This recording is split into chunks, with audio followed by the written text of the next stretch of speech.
Hey everyone, I'm Jagruti Molkar and I'm excited to introduce you to Let's Rock with Jagrok Healthcare. This initiative provides reliable healthcare information directly from the experts that are doctors. We believe in empowering individuals with the correct knowledge. So today on World Cancer Day, we have the privilege of welcoming Dr. Ajay Palgi to our channel.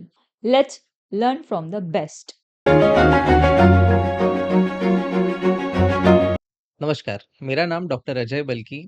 मैं एक psychiatrist हूँ। मैं नेरुल नवी मुंबई में practice करता हूँ। तो आज हम बात करने वाले हैं स्मोकिंग सीज़ेशन के ऊपर। हमारे पास ऐसे बहुत पेशेंट्स आते हैं, जो हमें कहते हैं कि मुझे स्मोकिंग की लत है, मुझे टोबैको की लत है या फिर किसी-किसी को लोकल लैंग्वेज में रहते हैं मिश्री जो कहते हैं, वो भी in the form of tobacco ही होता है, तो उसकी लत रहती है। तो इस लत से कैसे छुटकारा पाया जाए? तो निकोटिन रिप्लेसमेंट थेरेपी ये सबसे पहले line of first line of management है स्मोकिंग सीज़ेशन के लिए या टोबैको सीज़ेशन के लिए। सो वर्ल्ड कैंसर डे, तो आज वर्ल्ड कैंसर डे के अवसर पे हम बात करने वाले हैं कैंसर्स के ऊपर।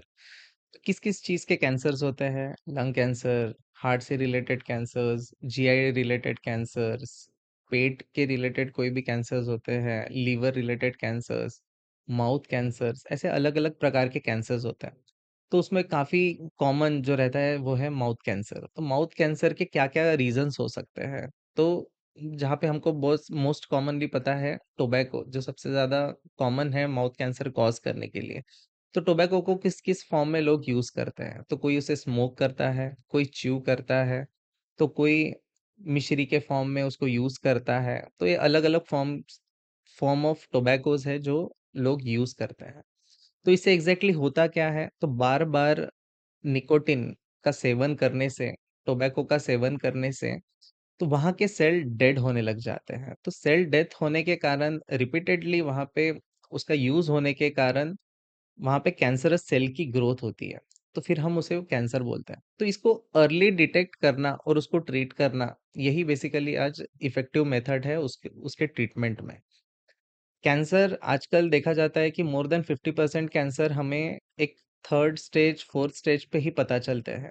तब हम एग्ज़ैक्टली हमारे पास काफ़ी कम ऑप्शंस रहते हैं उस टाइम पे। तो इसका अर्ली डिटेक्शन करना और उसको प्रिवेंट करना, यही इसके ऊपर एक सॉल्यूशन है।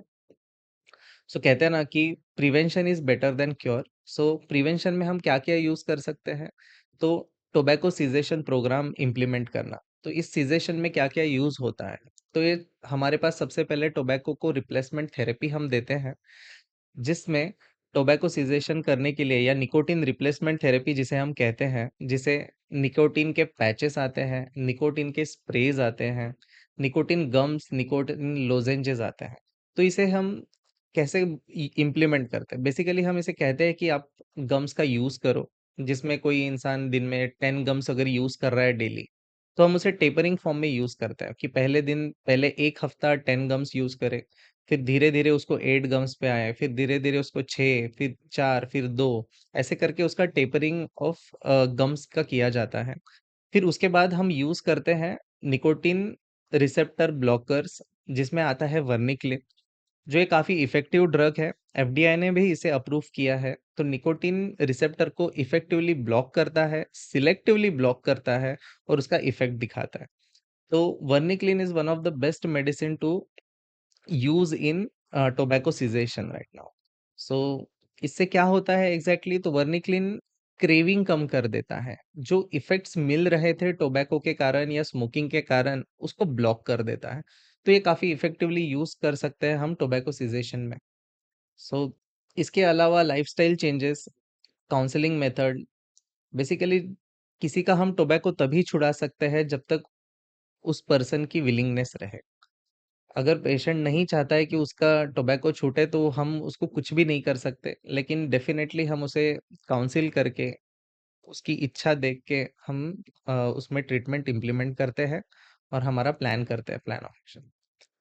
ऐसे ही समझो आपके दोस्त लोगों में या आजू-बाजू में, आस-पड़ोस में कोई भी अगर टोबैको का बहुत ज़्यादा सेवन कर रहा है, स्मोकिंग का बहुत ज़्यादा सेवन कर रहा है और आजकल जो यंग जनरेशन में चल रहा है वेपिंग, जो बहुत कॉमन हो रहा है, यूज़ कर रहे हैं लोग। एंड डेफिनेटली उसके भी पोस्ट इफेक्ट्स उतने ही हज़ार्डस है जितना कि एक टोबैको, पान, गुटखा उसके हो रहे हैं, सेम वेपिंग का भी वही हाल है।